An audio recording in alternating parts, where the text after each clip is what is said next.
तो स्टार्ट करते हैं लेक्चर 9B पार्ट 2-3। ओके, मतलब पार्ट 2-3 मतलब क्वेश्चन 2-3। तो ये हमारा सेकंड क्वेश्चन है लेक्चर 9B का, के S-1। यहाँ पे हमने S-1 मतलब एक जीरो को इंक्लूड करा दिया है और हमारा S+1 तो है ही। ओके, तो यहाँ पे बेसिक जो चीज़ें आएंगी उनको देख लेते हैं। इससे हमें क्या पता चला कि एक ज़ीरो है तो एक ज़ीरो मौजूद होगा कहाँ पे, हमारा +1 पे। तो देखो ये हमारा ये ज़ीरो मौजूद है, ये ज़ीरो है और ये 1 है हमारा। एक पोल मौजूद है जो कि है -1 पे। अब सबसे पहले हमें ये देखना है सॉरी कहाँ हमारा इसमें एक S भी अलग से मौजूद है। तो ये S आपका हो जाएगा ये। इसका मतलब कि आपका दो पोल है, ज़ीरो पे और हमारा -1 पे, और हमारा ज़ीरो है वो हमारा कहाँ पे है, +1 पे। ये ज़ीरो है, ये पोल है, open loop pole, open loop zero. तो क्योंकि दो ओपन लूप पोल है मतलब कि दो रूट लोकस की ब्रांचेज होनी चाहिए। तो ये हमें कहाँ से पता चलता है, यहाँ से। ओके, मतलब कि कितना पोल्स होते हैं वो हमें बताते हैं कि कितनी हमारी रूट लोकस की ब्रांचेज होनी चाहिए। 2 root locus branches because 2 poles, 1 from k equal to -1, एक पोल तो -1 है और एक k इक्वल टू 0। तो दो रूट लोकस की ब्रांचेज निकलेंगी, और निकलेंगी कहाँ से, एक तो ये निकलेगी 0 से इस जगह से, और एक निकलेगी ये -1 से। बट अब वही बात आती है कि -1 से जाने के लिए तो दो पॉसिबिलिटी हैं, एक तो राइट में एक लेफ्ट में। 0 से जाने के लिए भी दो पॉसिबिलिटी हैं, राइट और लेफ्ट। तो कौन सी पॉसिबिलिटी को चूज़ किया जाएगा। तो उसके लिए बहुत ज़रूरी है आपको पता होना कॉन्सेप्ट कि कहाँ पे हमारा रूट लोकस एग्जिस्ट करेगा, कहाँ पे नहीं। तो बहुत ही बेसिक सा कॉन्सेप्ट है। कहीं पे भी अगर आपको चेक करना है, जैसे मान लो कि मुझे यहाँ चेक करना है, इस जगह मैं चेक करना चाहता हूँ कि इधर रूट लोकस एग्जिस्ट करेगा कि नहीं, आप सीधा सा रूल लगाओ, इसके राइट में नंबर ऑफ पोल्स और जीरोज़ को ऐड करके देखो वो इवन है कि ऑड। देखो इसके राइट में एक पोल है और एक जीरो है, मतलब दोनों किसके इक्वल हो गए, 2 के इक्वल हो गए, 1 + 1 मतलब इवन। इसका मतलब कि जहाँ पे हम चेक कर रहे हैं वहाँ पे रूट लोकस एग्जिस्ट नहीं करेगा। अब नहीं करेगा तो फिर इस पोल से लेके और इस जीरो तक पूरे तक एग्जिस्ट नहीं करेगा। तो इसीलिए इसको मैंने येलो से हाईलाइट किया और लिख दिया कि रूट लोकस नॉट एग्जिस्ट। अब क्योंकि ये जो पोल इधर वाला है और ये जो पोल इधर वाला है -1, दोनों पॉसिबिलिटीज़ में से ये वाली पॉसिबिलिटी इसके लिए और इधर वाली पॉसिबिलिटी इस पोल के लिए ख़त्म हो गई। तो अब एक ही पॉसिबिलिटी हमारे पास क्या बची, दोनों के लिए एक एक, कि हमारा रूट लोकस इधर को जाएगा और इधर से इधर को जाएगा। तो वो हमने ब्लू से हाईलाइट किया है, तो लिखा भी है कि एग्जिस्ट, और फिर वही कंडीशन लिख दी है कि क्यों एग्जिस्ट करेगा, वो चीज़ हो गई। फिर यहाँ पे डिपार्चर एंगल, अराइवल एंगल, ये सब है। अब अराइव कर रहा है इस जीरो पे, तो ये जीरो पे अराइव कर रहा है तो उस पॉइंट को माना है k इक्वल टू इन्फिनिटी। जहाँ पे अराइव करता है वो पॉइंट होता है k इक्वल टू इन्फिनिटी। अब वो पॉइंट हमारा दो पॉसिबिलिटीज है, या तो इन्फिनिटी खुद हो या जीरो हो कोई। अब जैसे यहाँ पे ये हमारा इस -1 से निकल के हमारा रूट लोकस की ब्रांच इधर जाते हुए यहाँ पहुँची इधर। तो ये जो जगह k इक्वल टू इन्फिनिटी ये पॉइंट है, पर ये जगह खुद में ही इन्फिनिटी होगी। ओके, तो यहाँ पे हमारा इस तरीके से रूट लोकस एग्जिस्ट कर रहा है ये दोनों तरफ। और डिपार्चर एंगल और अराइवल एंगल तो आपको दिख ही रहा होगा कि इधर जैसे 0 डिग्री ही है डिपार्चर एंगल। इधर ये पोल इस लाइन में सीधे जा रहा है तो 0 डिग्री है, इधर जा रहा है तो ये 180 डिग्री है डिपार्चर एंगल हमारा। तो ये चीज़ें हो गई। अभी सेंट्रोइड भी निकालना है।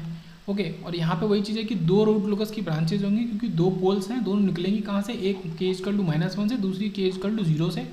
और क्या है, एंड अराइव एट 0 एट 1, जो हमारा 0 है 1 वहाँ पे अराइव करेगी एक, और दूसरी अराइव करेगी 0 एट इन्फिनिटी, दूसरी जो हमारा 0 इन्फिनिटी पे बैठा हुआ है। क्यों, क्योंकि हमने क्या माना है कि जितने पोल होंगे उतने ही हमारे 0 होने चाहिए। बट क्योंकि 0 1 है, इसका क्या मतलब है कि एक 0 हम मान रहे हैं कि वो इन्फिनिटी पे बैठा होगा। ये चीज़ हो गई। p - z इक्वल टू 1, इसका मतलब कि 1 0 एट इन्फिनिटी। ये कॉन्सेप्ट यही कहता है जो हमने सीखा है। फाई ये हमारा 180 डिग्री हो गया एंगल ऑफ अराइवल, और हमारा सम, ठीक है, ये असिम्प्टोट का एंगल है 180 डिग्री, क्योंकि p - z 1 के इक्वल है। अब सेंट्रोइड निकालने के लिए सीधा सा है कि सम ऑफ रियल पार्ट ऑफ पोल, जितने भी पोल हैं उनका रियल पार्ट, मतलब एक है 0 एक है 1, तो दोनों का एडिशन हो जाएगा -1, और माइनस करना है, और सम ऑफ रियल पार्ट ऑफ 0 एक ही है +1, तो ये हमें क्या दे देगा, -1 माइनस +1, तो ये दूसरा भी -1 बन जाएगा, तो ये हो जाएगा -1 और इक्वल टू ये अपॉन 1 इक्वल टू -2। तो ये हमारा -2 पे सेंट्रोइड होना चाहिए। तो ऊपर जो हमारा फिगर बनाया है, तो ये देखो ये तो -1 है इस जगह पे,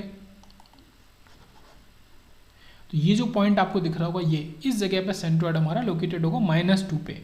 ओके, इस रूट लोकस वाली ब्रांच पे। अब ये अनस्टेबल तो शुरू में ही हो गया, क्यों, क्योंकि इसका एक रूट लोकस ब्रांच हमारा राइट साइड में चला गया, तो ये अनस्टेबल तो तुरंत हो गया। और हम वैसे भी बता सकते हैं देख के, s इक्वल टू +1, ये हमारा 0 पॉजिटिव है, इस वजह से अनस्टेबल है, तो ये चीज़ हो गई।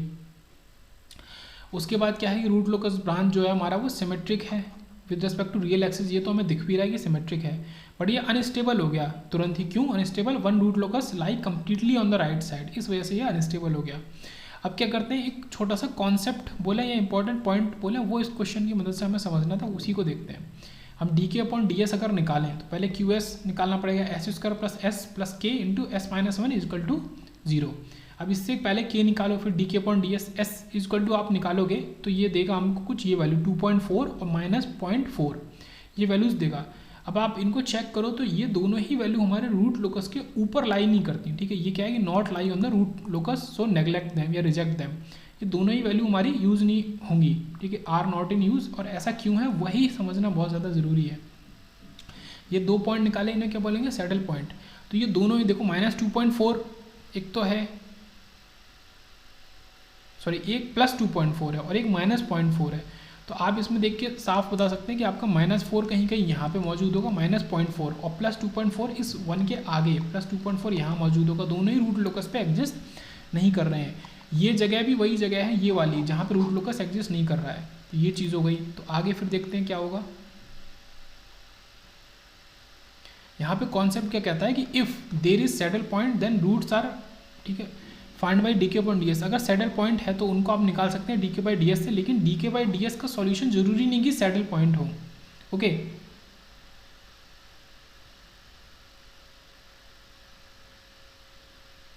ओके, मतलब वो थोड़ा सा भी कंफ्यूजिंग टाइप का, बट ठीक है।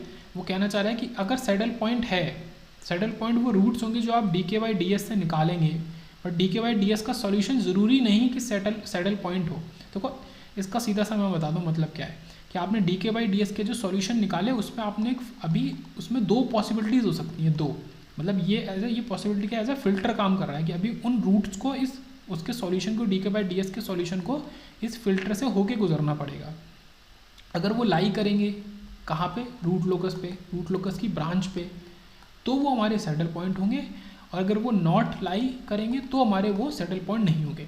मतलब ये लाई वाला जो फिल्टर है कि वो रूट लोकस की ब्रांच पे लाई करते हैं कि नहीं, ये फिल्टर से होके गुजरना पड़ेगा। तो ये पॉइंट एक्चुअल में यही कहना चाह रहा है कि D K by D S का जो सॉल्यूशन है वो ज़रूरी नहीं कि वो सैडल पॉइंट हो, पर सैडल पॉइंट वही पॉइंट्स होंगे, वही रूट्स होंगे जो कि हमने D K by D S से निकाले हैं। मैं इसको फिर से बोलता हूँ कि D K by D S का जो सॉल्यूशन है वो ज़रूरी नहीं कि वो सैडल पॉइंट ही हो, बट सैडल पॉइंट वही रूट्स हैं जो हमने D K by D S से निकाले हैं। क्यों सैडल पॉइंट वो रूट कौन से हो गए, सैडल पॉइंट इस वाले फिल्टर को क्लियर करके ये ऊपर वाला केस हो गया सैडल पॉइंट। अब इस केस के पीछे चलो तो आपको क्या दिखता है कि कुछ रूट्स हैं जो कि लाई करते हैं रूट लोकस ब्रांच पर, सैडल पॉइंट है, उनको हमने कहाँ से निकाला होगा, उनको हमने निकाला D K by D S से ही होगा। तो ये चीज़ है। तो saddle point is obtain from the solution of D K by D S, but solution of D K by D S need not be saddle point. ये वही चीज़ है कि D K by D S का solution जरूरी नहीं कि saddle point हो। For it to be a saddle point it should lie on the root locus, और उसका सैडल पॉइंट होने के लिए उनका रूट लोकस पे एग्जिस्ट करना बहुत ज़्यादा ज़रूरी है। नेक्स्ट क्वेश्चन की तरफ चलते हैं। यहाँ पे क्या है कि थोड़ा सा हमने नंबर ऑफ पोल्स और जीरोस को बढ़ा दिया है। यहाँ पे s प्लस 1 s+2, ये दो जीरो हो गए, s इक्वल टू -1 और -2 पोल हो गए हमारे नीचे वाले। एक तो हो गया s इक्वल टू 0, एक हो गया -3, एक हो गया -4। ये हमारा स्टेबल हो गया पोल और जीरो को देख के ही, और इसको अभी ड्रॉ करेंगे तो भी दिख जाएगा। तो यहाँ पे यही चीज़ यहाँ पे समराइज करके लिख दिया है कि ये हमारे जीरोज हैं, ये हमारे पोल है। तो यहाँ पे बहुत ज़्यादा कुछ ज़रूरी नहीं है, जो रूट लोकस के एग्जिस्ट करने की कंडीशन है, root locus exist because at right side total number of poles plus zeros is odd, वो फुलफिल होना चाहिए। तो सबसे पहले इनको ड्रॉ कर लेंगे, मैं इनको हाईलाइट करके दिखाता हूँ। जैसे एक ये हो गया हमारा 0, ये पोल है। एक पोल क्या है -3, तो ये ऑलरेडी यहाँ हाईलाइटेड है ये वाला। एक पोल है -4, तो ये भी ऑलरेडी हाईलाइटेड है। जो पोल्स हैं उनको ब्लू से हाईलाइट किया है, और जो जीरोज़ हैं उनको ये 0 है हमारा -1, ये -2 उनको येलो से हाईलाइट किया है। अब किसके किधर किधर रूट लोकस एग्जिस्ट करेगा वो देखना ज़रूरी होता है। तो आप आसानी से देख सकते हैं। जैसे मान लो कि ये मैं देख रहा हूँ कि ये वाला एक 0 है। पहली बात तो आपको पता है 0 पे रूट लोकस अराइव करता है, पोल से निकलता है। तो 0 पे तो हमेशा अराइव करेगा। तो मान लो पोल की साइड से देखते हैं, मान लो ये जो पोल है, अब इस पोल के इधर भी जा सकता है, इधर भी जा सकता है। दो पॉसिबिलिटी हमेशा रहती हैं, पर फिर आप कहेंगे कि यही वाली पॉसिबिलिटी क्यों चूज़ हुई, तो उसी वाले रूल की वजह से, ऑड वाले रूल की वजह से। अगर आप इस वाले ये जो पोल है इसके राइट में देखो तो 0 नंबर ऑफ, ठीक है, पोल और 0 मौजूद है जो कि इवन है। तो यहाँ पे आपका लाई नहीं करेगा रूट लोकस, इधर लाई नहीं करेगा, इसका मतलब कि इसके दूसरी तरफ लाई करेगा। तो इस वाले पोल से 0 से होके और इस वाले 0 -1 पे ये हमारा जाएगा। तो एक तो ये हो गया। अब यहाँ पे एंगल ऑफ डिपार्चर इस तरफ है, ये डी क्या बता रहा है एंगल ऑफ डिपार्चर, और ये ए क्या बता रहा है एंगल ऑफ अराइवल, दोनों ही 180 डिग्री होंगे। तो ऐसे ही हम हर एक पोल पे चेक कर सकते हैं। हर एक पोल पे दो पॉसिबिलिटी होंगी, राइट में जाने की, लेफ्ट में जाने की, तो वो हम चेक कर सकते हैं। मान लो इस -4 पे चेक करते हैं। मान लो ये -4 के आप अगर राइट में देखो तो देखो एक ये और एक ये, 4 हमारे पोल और 0 मौजूद हैं। इसका मतलब -4 के राइट में हमारा रूट लोकस एग्जिस्ट नहीं करेगा। जो -4 है उसके क्या है, ये राइट में रूट लोकस एग्जिस्ट नहीं करेगा, लेफ्ट में एग्जिस्ट करेगा। क्यों? इसके लेफ्ट में अगर देखो, ये जो लेफ्ट वाली जगह है, इस लेफ्ट, ठीक है, ये क्या है, मान लो -4, इसको मैं रीड्रॉ करता हूँ -4। मान लो मैं यहाँ चेक करना चाह रहा हूँ, इस जगह पे मैं इस जगह चेक करना चाह रहा हूँ कि रूट लोकस एग्जिस्ट करेगा कि नहीं करेगा। तो इसके इधर मैं चेक करूँगा, तो देखो इधर, इसके पूरे इधर, तो एक तो ये -4 आ गया, एक -3 आ गया, एक -2 आ गया, एक -1 आ गया, एक 0 आ गया। ये कितने हो गए? 5। ये नंबर है ऑड। इसका मतलब कि जहाँ मैं चेक कर रहा हूँ वहाँ पे रूट लोकस मेरा एग्जिस्ट कर रहा है। इसका मतलब कि -4 के लेफ्ट में रूट लोकस एग्जिस्ट कर रहा है। तो यही चीज़ है कि यहाँ पे नंबर ऑफ रूट्स और नंबर ऑफ पोल्स और जीरोस बढ़ गए, तो यहाँ थोड़ा कॉम्प्लिकेशन बढ़ गया। आपको चेक करना पड़ेगा कहाँ का हमारा लाई करेगा। अब क्योंकि सारी की सारी रूट लोकस ब्रांचेज हमारी लेफ्ट में ही लाई कर रही हैं, इस वजह से ये स्टेबल भी है हमारा सिस्टम।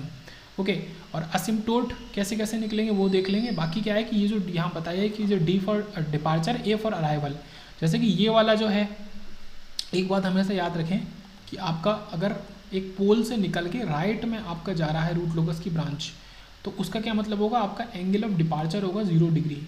और अगर आपका एक पोल से लेफ्ट में जा रहा है रूट लोकस की ब्रांच, तो वहाँ पे एंगल ऑफ डिपार्चर होगा 180 डिग्री। और यही अपोजिट रूल लग जाता है किस पे, पोल्स पे। मान लो एक पोल है, पोल के इधर लेफ्ट में जा रहा है आपका, सॉरी लेफ्ट से आ रहा है पोल पे, तो जीरो है, जीरो है। मान लो एक 0 है और 0 इधर अराइव कर रहा है 0 पे लेफ्ट से, जैसे ये वाला केस, ये 0 लेफ्ट से अराइव कर रहा है, तो एंगल आपका होगा 0 डिग्री। और अगर एक इसी पोल के राइट से अराइव कर रहा है तो एंगल होगा, एंगल ऑफ अराइवल होगा आपका 180 डिग्री। ओके, तो ये चीज़ हो गई। तो ये इंपॉर्टेंट है, मतलब ये आपको इसलिए बता दिया, अगर आपको यहाँ देख के समझ में नहीं आ रहा कि एंगल ऑफ अराइवल और डिपार्चर हमने बताया कैसे कि 0 है कि 180 डिग्री, अगर उसमें कन्फ्यूजन है, ये चीज़ हो गई। क्योंकि रियल पोल्स जीरोज होंगे तो वो हमेशा एंगल जो होगा असिम्प्टोट का वो 0 और 180 डिग्री ही होगा। ये चीज़ हो गई। फिर उन्होंने यहाँ पे वही चीज़ करी है कि P - Z निकाला, मतलब 1। इसका मतलब कि एक रूट लोकस की ब्रांच हमारा कहाँ जाएगी, इन्फिनिटी पे जाएगी, क्योंकि वहाँ पे हमारा एक 0 बैठा होगा, 0 एट इन्फिनिटी। तो एक रूट लोकस की ब्रांच इन्फिनिटी पे जाएगी। तो सबसे जो लेफ्ट साइड वाली ब्रांच है, ये लास्ट वाली, जिसको ये पर्पल से बनाया है, इसको मैं हाईलाइट कर देता हूँ येलो से, आप देख लें, ये हमारा जा रहा है इन्फिनिटी पे। सेंट्रोइड निकालो, सेंट्रोइड को सॉल्व करोगे -7 -3 सॉल्व करा के ये -4, तो -4 पे हमारा सेंट्रोइड लाई करेगा। और बाकी तो ये स्टेबल हो ही गया, because all roots branches lie on the left side, all branches are real and unequal. अब ये भी काफ़ी इंपॉर्टेंट पॉइंट है एक, कि सारी की सारी जो ब्रांचेज है वो रियल है और अनइक्वल है, इस वजह से ये ओवर डैम्प्ड सिस्टम है फॉर हमारा 0 से लेके इन्फिनिटी तक। के की वैल्यू 0 से लेके इन्फिनिटी के बीच में पूरे, मतलब जहाँ हम रूट लोकस बनाते ही हैं उस पूरे के लिए ये हमारा ओवर डैम्प्ड सिस्टम है। क्यों? क्योंकि all branches are real and unequal. बाकी अब ये निकालो dk/ds = 0, एस देगा -0.5 और -3.5, और ये दोनों ही हमारे रूट लोकस पे लाई नहीं करते हैं, इसलिए ये सैडल पॉइंट नहीं है। इसको हम पीछे भी डिस्कस कर चुके हैं। अब इस लेक्चर 9B का 4th क्वेश्चन जो है उसको हम देखते हैं इस लास्ट पार्ट में।